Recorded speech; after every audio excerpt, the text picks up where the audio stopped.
ఏదైతే తెలంగాణ రాష్ట్ర ప్రభుత్వం 6 గ్యారెంటీల్లో భాగంగా మరి ఆనాడు అమలు చేసినటువంటి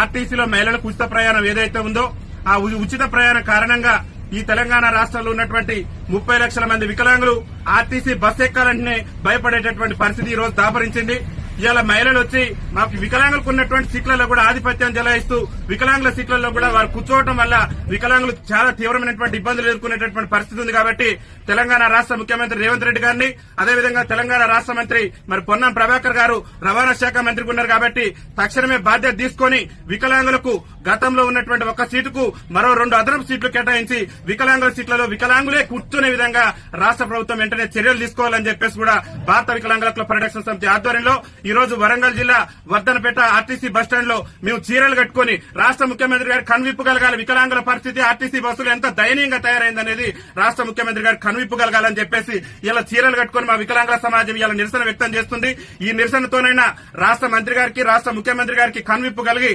ఆర్టీసీలో అదనంగా వికలాంగులకు మరో 2 సీట్లు కేటాయించి ఆర్టీసీలో వికలాంగుల సీట్లలో సకలాంగులు కూర్చుంటే ఆ సకలాంగుల మీద క్రిమినల్ కేసులు నమోదు చేసి వికలాంగుల సీట్లను వికలాంగులకే కేటాయించే విధంగా రాష్ట్ర ప్రభుత్వం చర్యలు తీసుకోవాలని చెప్పేసి భారత వికలాంగుల హక్కుల పరిరక్షణ సమితి ఆధ్వర్యంలో మేము ఈ నిరసన కార్యక్రమాన్ని చేపట్టడం జరిగింది. ముఖ్యమంత్రి గారికి ఒకటే మేము విజ్ఞప్తి చేస్తున్నాం, మీరు 6 గ్యారెంటీల సంగతి ఏందో తెలియదు కానీ అవసరమైతే వికలాంగుల కోసం ప్రత్యేకంగా మీరు బస్సులన్నీ ఏర్పాటు చేయండి. కానీ మేము అవస్థలు పడుతున్నాం, ఇబ్బందులు పడుతున్నాం. ఆర్టీసీ బస్సు ఎక్కాలంటేనే మా గుండెల్లో రైలు పరిగెత్తేటటువంటి పరిస్థితి ఉంది. ఎందుకంటే మా మహిళా అక్కలు మా మహిళా చెల్లెళ్లు తోసుకుంటూ పోతున్నటువంటి క్రమంలో వైకల్యం ఉన్నటువంటి మేము అంగవైకల్యంతో బాధపడుతూ ఒక పక్క దుర్భర జీవితాలు గడుపుతూ ఆర్టీసీ బస్ ఎక్కాలంటే మరి చాలా తీవ్రమైనటువంటి ఇబ్బందులు ఎదుర్కొంటున్నాం. కాబట్టి రాష్ట్ర ముఖ్యమంత్రి గారు వెంటనే స్పందించి ఆర్టీసీలో మరి వికలాంగులకు అదనపు సీట్లు కేటాయించడంతో పాటు వికలాంగుల సీట్లలో వికలాంగులు కూర్చునే విధంగా మరి జీవోను జారీ చేయాలని చెప్పేసి కూడా రాష్ట్ర ముఖ్యమంత్రి రేవంత్ రెడ్డి గారిని విజ్ఞప్తి చేస్తూ దాంతో పాటు కాంగ్రెస్ పార్టీ ఎన్నికల మేనిఫెస్టోలో కూడా చెప్పింది ఆర్టీసీలో ఒక మహిళలకే కాదు వికలాంగులకు కూడా ఉచిత రవాణా సౌకర్యం కల్పిస్తామని కాంగ్రెస్ పార్టీ అభయాస్త్రం మేనిఫెస్టోలో పేర్కొంది. కాబట్టి